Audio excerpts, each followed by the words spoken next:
Thousands of badgers are in the firing line as a mass cull gets underway in Gloucestershire and Somerset. The National Farmers Union say it is essential to stop the spread of bovine TB among England's cattle herds. But protesters have turned out in their hundreds, calling it inhumane and misguided, while the RSPCA insists that culling is not the answer and could make things even worse. From Gloucestershire, our science editor Tom Clarke reports. The Somerset badger cull zone covers 100 square miles, and within 6 weeks, several thousand badgers must be shot. Despite the massive scale of the operation, it didn't start with a bang. Protesters scouring the woods overnight in both Somerset and Gloucestershire zones saw and heard nothing. But they remain determined to see culling is stopped. We've been doing this for weeks, we know where all the sets are, and we are convinced we can stop it, and we will take all the means that we have to do it. For their part, cattle farmers have watched bovine TB march steadily through herds in England and Wales for decades. Now tens of thousands of cattle are slaughtered every year at taxpayers' expense. So now they've got their badger cull. Is today a day for celebration? I don't think there's anyone celebrating about this, but I think farmers are certainly tinged with a relief that from that long dark tunnel of trying to deal with bovine tuberculosis, that actually that cycle of infection in the wildlife, from the cattle to wildlife, from the wildlife back to the cattle, that actually we can break that now. James Small keeps 250 of these white-bred beef shorthorns on his farm in the Mendip Hills.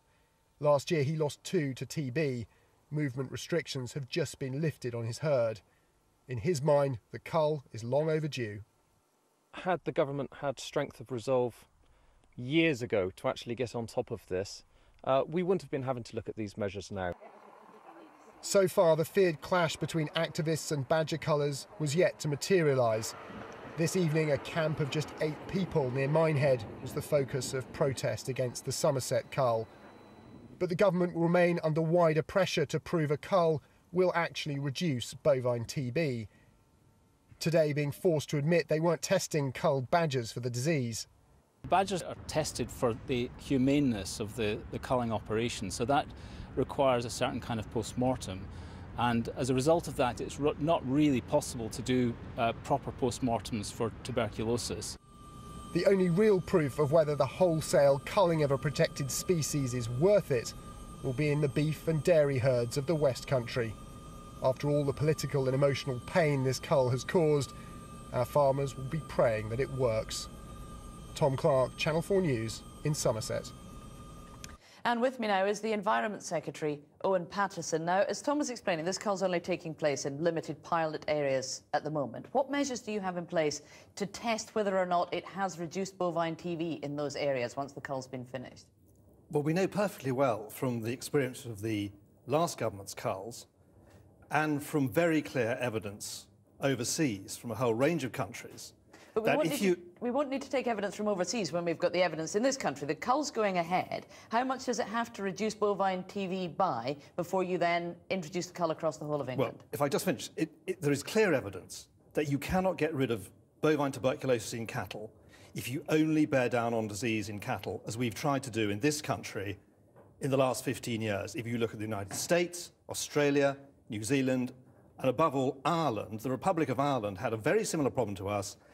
Since they began culling diseased badgers, they've seen a remarkable reduction of disease in cattle. Okay, but very importantly, they have seen much healthier badgers. The average Irish badger is 1 kilogram heavier than before the cull. And they're going to arrive where we want to get to, which is to have healthy cattle living alongside healthy wildlife. And you'll be able to produce evidence from this country, presumably once this pilot cull is over, that says it has reduced bovine TB by however much percent, 15%, 20%, this has been effective. When will you be able to tell us whether or not this cull has worked at reducing the TB? No, the purpose of this cull is to show that shooting by trained marksmen under very carefully controlled circumstances is humane and effective. We know perfectly well that you can reduce TB, as we've seen in those countries I cited. So why aren't you measuring for it in this country with these pilot culls? Because that has been proven already by the previous culls, and it's been proven by the experience in the Republic of Ireland, which has seen a 23% reduction in disease in cattle since they began culling badgers. That's been proven. The purpose of these 2 culls is to show that this method of removing diseased animals is humane, efficient and effective. So you're going to recommend, if you do recommend it, to spread this cull across the whole of England with no statistics whatsoever that show whether or not it's been effective at reducing TB in the pilot areas? No, we know perfectly well. In the last culls, however ineffectively they were carried out, saw a 60% reduction in the main area, but in the core area, a 28% reduction. We know that an effective cull in the Republic of Ireland has delivered a 23% reduction of disease in cattle. Okay. And you compare that with Northern Ireland, where the disease is rampant as it is here. But we will roll out these culls, should they prove to be effective and efficient, in the hotspot areas. We know that the disease is almost out of control in parts of the southwest and Gloucestershire. We cannot go on as we are. We've lost 300,000 cattle in the last 10 years. Okay. If we go on as we are, it'll cost us £1 billion. We won't have a cattle industry, and we'll have very, very sick wildlife.